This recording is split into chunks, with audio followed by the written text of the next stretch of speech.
Hey, what's going on? Matthew here with Life Matters. We're geeking out together about life insurance for just a few minutes, but this is really important stuff. So we're talking about term conversions. Now, term life insurance, as you probably know, is number one, the least expensive life insurance you can get. So that's the good news. If you have a term policy, you're paying much lower rates than if you have a whole life policy. Now, what are the downsides of that, right? You usually get what you pay for. So when there's something that's discounted, it's a red flag that, yeah, maybe there's some restrictions. And yes, when you think of a term policy, think of the word terminate. Okay, terminate. Why? Because your policy is only going to go for a certain period of time. And then guess what? The rates are going to blow up until you can't afford it, or before you hit that, you need to do something called a conversion, which is what I'm going to talk about. Now, the other thing about term insurance that we all know, but I'm here to remind you, it does not build any cash value. So if you go to 20, 30 years, whatever the end of that term is, you're not getting any of that money back. And that just makes some people uncomfortable. And that's fine, as long as you know what you're getting. My biggest thing as an agent is to make sure that my clients don't have any surprises. They know what they're getting, and it's exactly what they want. So term, whole, there's a place for all of it. But here's an example so that you can understand how conversions work. So let's say you had a $200,000 term policy, okay, and you got it for 20 years, okay? Option one, 20 years is a long time. I'm not worried about 20 years until the day comes and you're 20 years older and maybe you're sick and maybe you can't get insurance, or if you can get insurance, the rates are 20 years more expensive than they were back when you first got it. And you get sticker shock. You're like, what happened? Well, life insurance gets more expensive as you age. So that's option number one, which a lot of people do, frankly. But option number two is we convert while we can, while you're still young and eligible. Now, here's what I mean by that.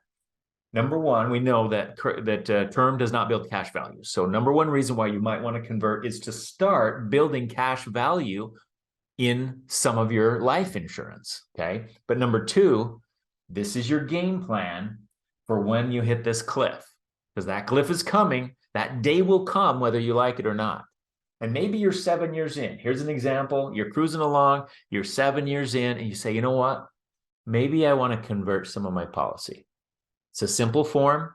All you do is fill it out. You're moving 50 over. So you have 150 now on term, a 50 over here. So you still have the same coverage. You still have 200,000 of coverage. It's just mixing stuff up. So now this is getting cash value. It grows the rest of your life and never goes away. So when this day comes, you're not left uninsured.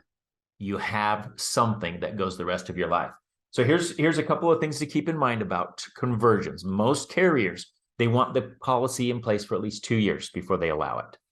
They also have age limits. So there are limitations with when you can do it, before it expires, and how old you are. So we have to double check that before we know for sure if you're eligible for the conversion. But this is my favorite right here. No underwriting. You know, all those crazy questions they asked you when you first got your life insurance policy, all gone. Simple form. It's guaranteed insurability. It's a beautiful thing. This is the carrier's reward for you staying with your policy longer than 2 years, is you get to convert it, no questions asked. You might be sick, you might have a major illness or something, doesn't matter. You can convert as long as you meet the criteria here. Underwriting is not a factor. So if you want to take a look at your policy and you're kind of looking ahead at everything and going, maybe I want to start thinking that my long-term plan, maybe something for funeral expenses, or maybe something for a little bit of debt beyond the 20-year mark, or the 10-year mark, or the 30-year mark, whatever term policy you have, if you want to roll some of it out and move it over to a long-term plan, we should talk. I can help you with that. I'll take a look at what you've got, what your eligibility is, and if we need to convert some of that and it's a good move for you, we can do that. So hit me up and let me help you with that. But I hope this has been helpful. Make sure you know what's going on inside your policy so that there are no surprises. Like I always say, the best policy is the one that's in force on the day that you die.